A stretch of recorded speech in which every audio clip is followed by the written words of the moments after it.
Welcome to the REI Foundation podcast, where we cover all the steps and strategies to make your real estate dreams a reality. Now your hosts, Jason and Peely. And welcome to another edition of the Real Estate Investing Foundation podcast with Jason and Peely. Super excited for Friday's episode. We're going to do a flashback to a episode of a podcast where I was featured on talking about some of what we've been doing, some of how we got started, and just a little bit more about us. So listen in, enjoy. See, how you doing, Jason? I'm doing great, Joe. Thank you so much for having me. Yeah, my pleasure. Nice to have you on the show. And we have got a treat for all of you multifamily syndicators out there, or any best ever listener who wants to be a multifamily syndicator.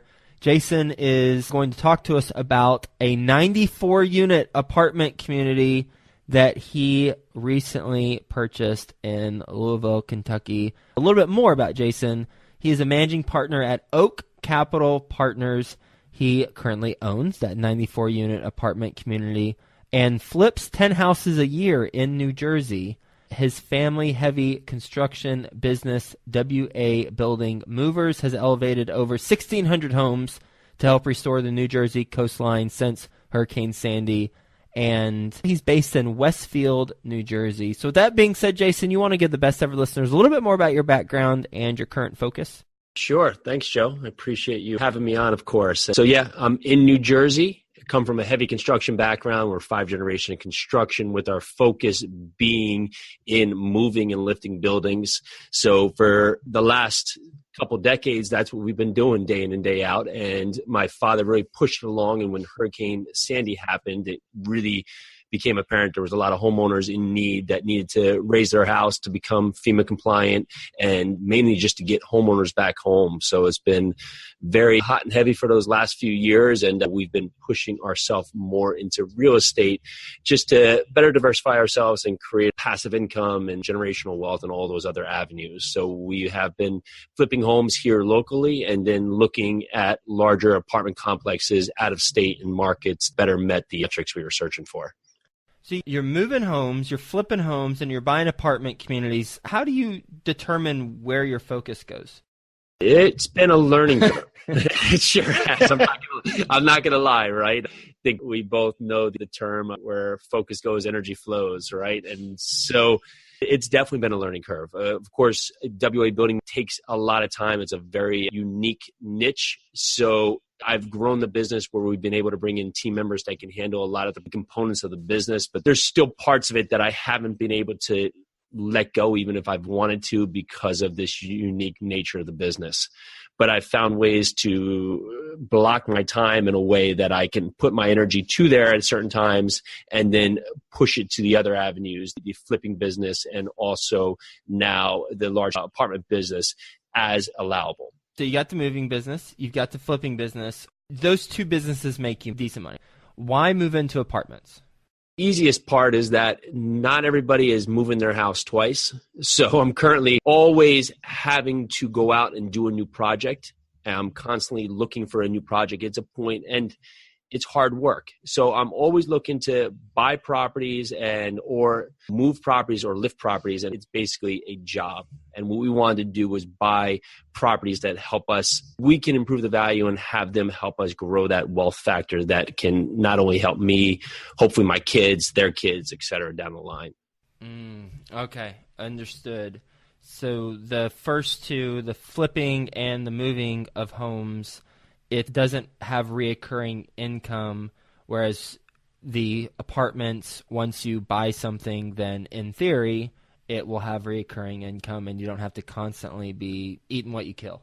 Correct. Assuming that you buy right and set yourself up correctly and find the right property that's able to perform in the way that you hopefully anticipate or make the corrections as needed. Yep. Okay. All right. So now that's the segue to 94-unit apartment community in Louisville. You're in New Jersey. How'd you find it? Just tell us a story about it, please. Sure. We started focusing on markets that had a number of things. We wanted something that had growth, and the growth was happening. It wasn't aggressive. We weren't seeing huge peaks, but 2 to 3% over the last 10, 15 years, has jobs and job diversity. It's got UPS, FedEx, Amazon, University of Louisville has a ton of tourism for the Kentucky Derby. So it has a lot of action there, and it's not based on just one different sector. You have bourbon, you have a million different things pushing that area. And beyond that, I had seemingly boots on the ground. And that was, I had friends that grew up with me in New Jersey, very good friends that their family was from there. They'd moved back there. And my sister randomly found her way there over 10 years ago and worked for GE there in the market. So I knew Louisville, even though I'm not there day in and day out. And I just had seen this growth and this transformation that continued to happen there. So that was one of the major reasons why we chose that market and said, okay, we're going to look at this market and we're going to go after B and C assets that are 75 to 100 units that have some kind of inefficiency to it, whether it be on the management side or the property side, built 1970 or newer, and in certain submarkets where there wasn't a lot of new apartments coming online within the immediate or the next few years. Okay. 75 to 100 units. How did you pick that window of units? When we were looking at it, it was a mind barrier at first because we had just had rentals, and the rentals were duplexes, triplexes. And to make that jump, it seemed so aggressive. But as we got our mind around to that, we realized that when we're at 75, really pushing to 100, it allowed us for the economies of scale to be able to have a management staff, have an on-site resident manager, hire a maintenance staff, and also leveraging got easier because at 100 units, if we have 10 units vacant, we're only 10% vacant. But if I have a fourplex and I have 1 unit vacant, well, now then I'm 25% vacant. And the mortgage company is now looking particularly at the property first and foremost and making sure the property is performing. And then now I can focus on myself. So that's the first avenue there. Why not 400 units or 200 units? Good question. We're open to go bigger now, but I think it was that first hurdle that I made myself into. And also once I get past 200, from what I heard, I didn't have this experience to know, but I was competing with a much larger player, maybe a REIT and other institutional funds that were allowed to buy stuff at more aggressive rates than we were able to afford because we are syndicating the deals and looking to make certain returns for our investors. Okay. So what type of returns were you looking for when you were searching for properties? We wanted to be able to get into the point where we were going to have an investor come in. We were looking to offer a preferred return of 8% and cash flow for that. So we were looking at cap rates that we wanted to be at 7 or 8 and cash on cash, we want to be at 10%. So we're not into the best areas of Louisville, but we're not into the worst areas of Louisville. It's basically a blue-collar area where you may have some people working on the line. It's going to have some crime, just like any area would, but it's just moderate crime level. Maybe they'll have some vandalism or other points from time to time. And it has strong population growth, and it has very low vacancy for the area. Even though there's 600 different apartments just in our general blocks, there's at 3% for the market right there. You said 1970 or newer. Why not 1965, 1960, or 1980? You know, when we were looking at just the construction that was built in that area, that seemed to be like when there was a lot of boom in building for that particular area. So we were searching there for that and different property types that actually fit the submarket we were in. So we found that 1980 construction in that submarket, it was almost eliminating a lot of the properties there. Just from moving homes and lifting homes, of course, the older the property gets, the more problems we always have. And so we put 1970 there as a safeguard just so we're not running into a lot of issues that may come up with older properties. Quick example, what would be an example of an older property when you're lifting a house? Let's pretend you got a 1970 build house and a 1960 build house. What would be some potential problems with the 60 that you might not get with the 70? There's different framing techniques, and there's one that was back at the time they used to call it balloon framing. What it would mean is actually the walls of the house would get built straight onto the foundation, and then the floor would get built straight into the foundation. So the floor was almost separate from the walls. So when I go to lift a house like that, if I was just to lift it underneath the floor the floor would just lift up by itself and the walls would stay down the foundation. So of course, no one would be happy with that model. So we have to lift that in a different way when we tie it together. Well, somewhere down the line, someone came up with the idea to move to Western framing or conventional framing, where they actually build on the sill, they'll put the floor, and on top of that, they'll build the walls. So it's tied together. And in terms of, because you're not picking up and moving the apartment community, God willing, you're not doing that. So in terms of the 60 versus 70, why 70 versus 60 there? We get into the point where we may, and it still happens even in the 70s construction, and some of the wiring may be different. So we may have some upgrades for wiring. We're running into the point where one of our properties, it was missed during all the inspections, but it had aluminum wiring in there, and that's made that a little bit difficult. We had to change up our insurance package on the complex. Certain things that are now becoming a norm, GFIs and other points, as we're already installed in the building where our funding and our financing for it is required that. So that was one of the CapEx items that we had to tackle day one when we got onto the property. We had a timeline of 6 months that had to be part of it. So the older the properties, the more non-conforming they are to today's standards, especially in fire codes and other safety issues. So the farther we go back, the more we're going to run into that. There wasn't many codes those days, and they were just kind of the Wild West. During the due diligence, I know you were doing a lot of due diligence on the property in the inspection period. Who was responsible for the identifying aluminum wiring? It seems like that usually comes with the property condition assessment. We have 5 buildings within the 94 units, and one of the 5 buildings was 14 units. It was actually missed on all points between the property management inspection and the initial insurance inspection. Wow. So it was missed 3 times. So only after the fact was it found. How was it found? They came back now this was a pre-inspection prior to closing, and then it was a post-inspection, post-closing with a few items that had to be tackled, and they discovered it then. How does that change your projections with insurance costs? Funny enough, we are now into a different package that is actually running with the same coverage, but we had to split off that building from the other 4 buildings. So under the same LLC, we now have 2 insurance packages, one just for that building and then one for the other 4 buildings. And it's within a couple $100. It put us on a big timeline because that package that we currently had to start the property was canceling at a timeline that we had to get this other program in place. Okay. Now, more high level, what you said you were looking for opportunities that had upside or run inefficiently. What's the business plan for this property?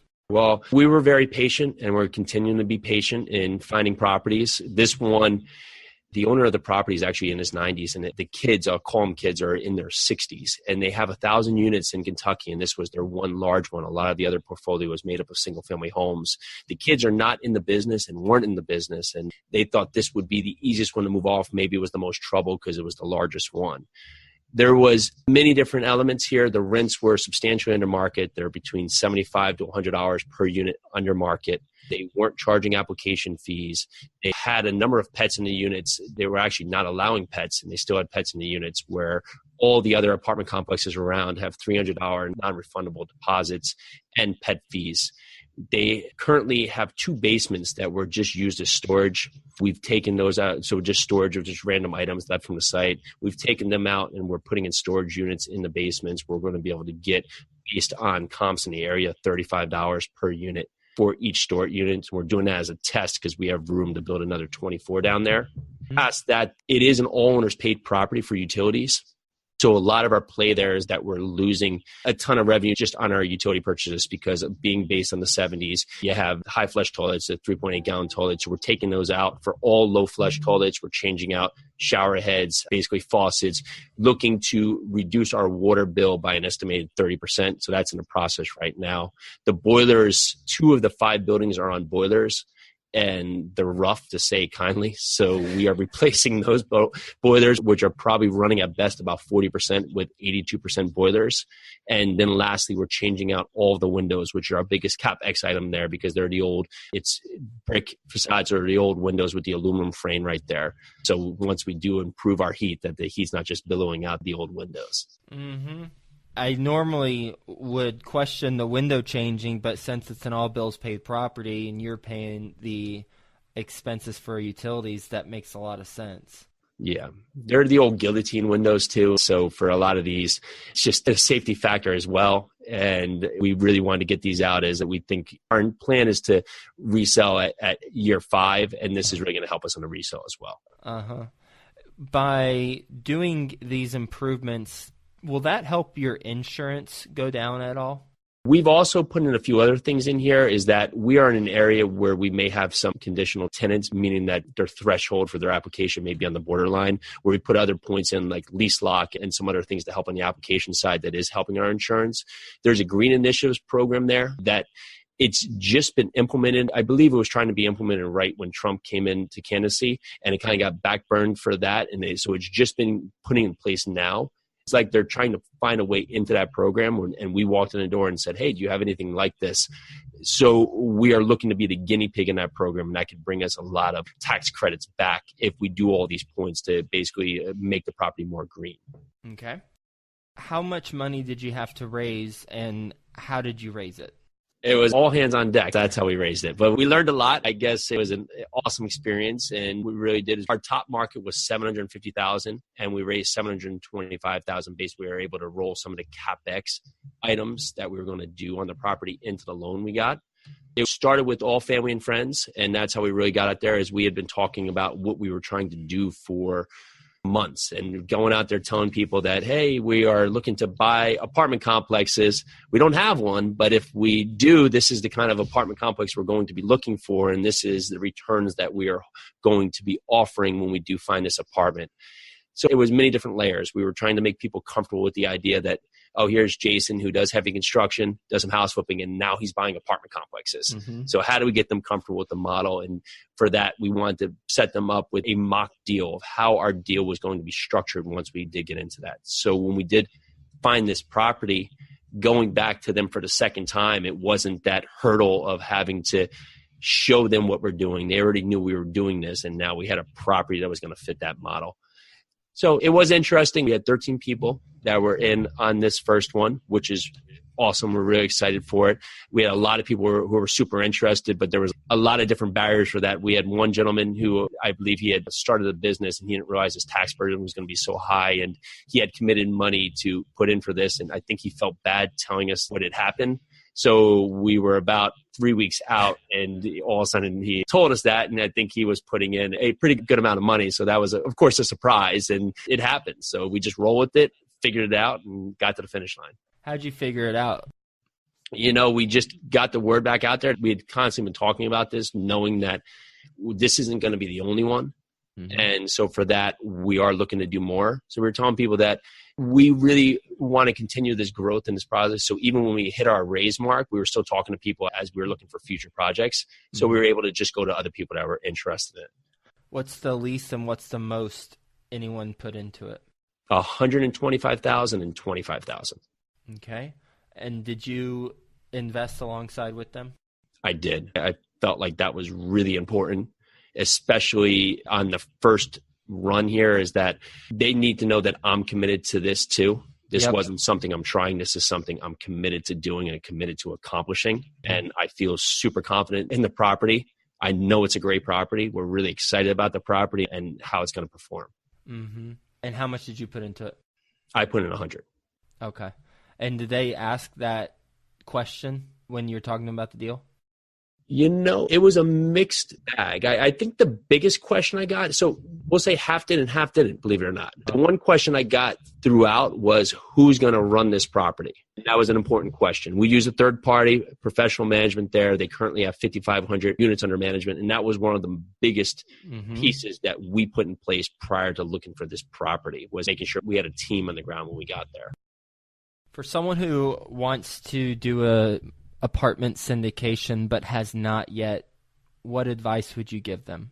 We set ourselves up in the market that we felt very comfortable with based on the metrics. We wanted it to have strong population growth. There was at least people moving in over what was moving out, as simple as enough. We wanted there to be jobs, and all the jobs weren't tied up into one sector. We didn't have 20% or more tied into one different area. If that employer left, we were going to have some big dip. And then the big thing was to put together a team. We're not there, so we wanted to find based on referrals and making a lot of calls and making a lot of entryways and meeting people in bigger pockets and different sites, we started finding property management companies that specifically dealt with what we were looking for. They not managed just 1,000 single family homes. They were not just into new construction. They were a management company that particularly focused on B and C apartment complexes, and they were very comfortable with that niche. And even more importantly, they had over 5,000 units under management. So if I got 94 units, it wasn't going to be this big hurdle for them. It was just something they could put right into play with already the tools they had there. And then the next piece is we actually found that deal with the property manager, but we did keep meeting brokers, and that's really helped us now finding more properties in the area. Mm-hmm. Sounds like the team, in particular, the property management company, you've gone back to that a couple times. That was important stuff to get this deal done.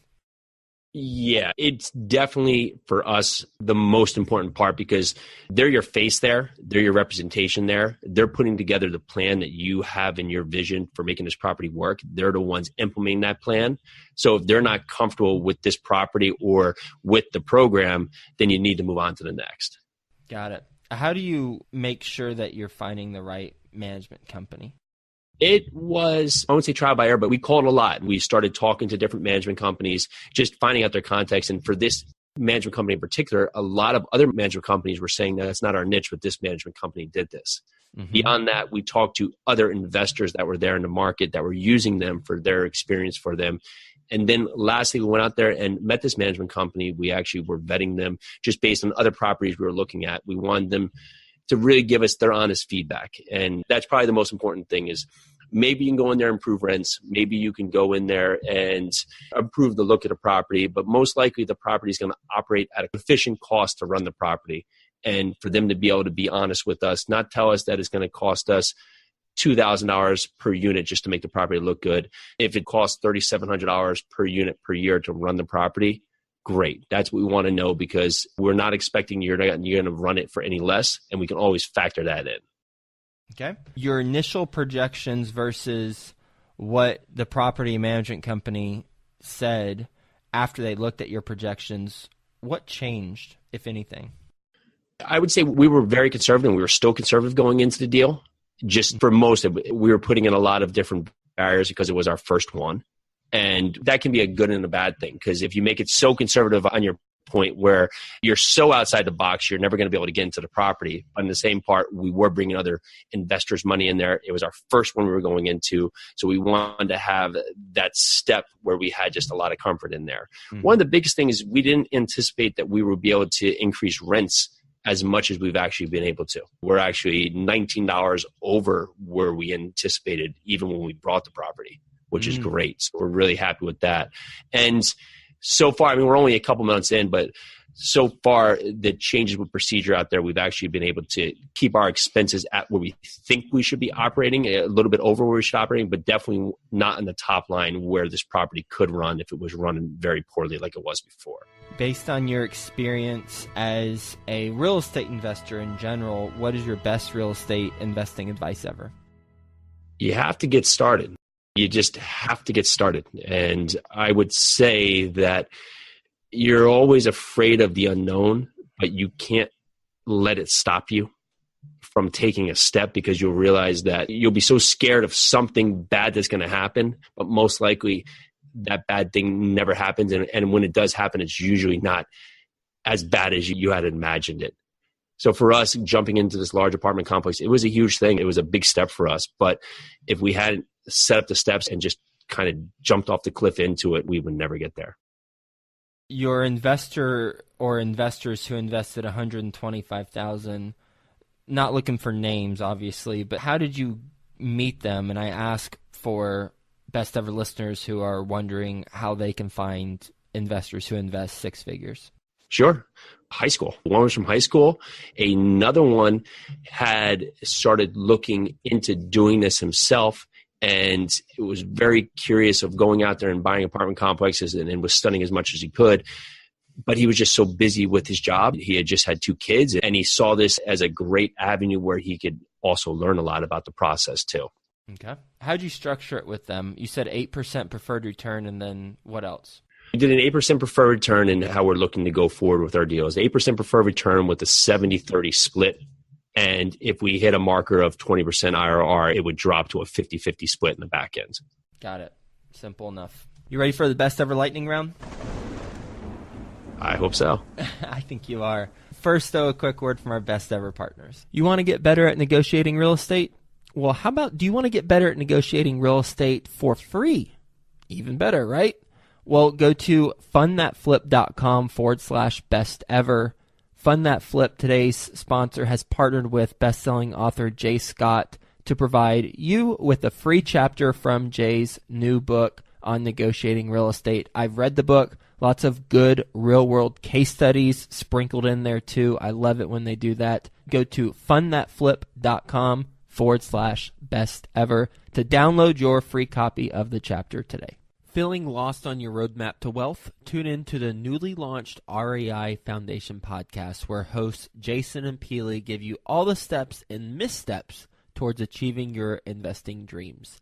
Featuring interviews from top industry professionals, make sure you listen and subscribe to REI Foundation podcast at thereifoundation.libsyn.com. Okay, best ever book you've read.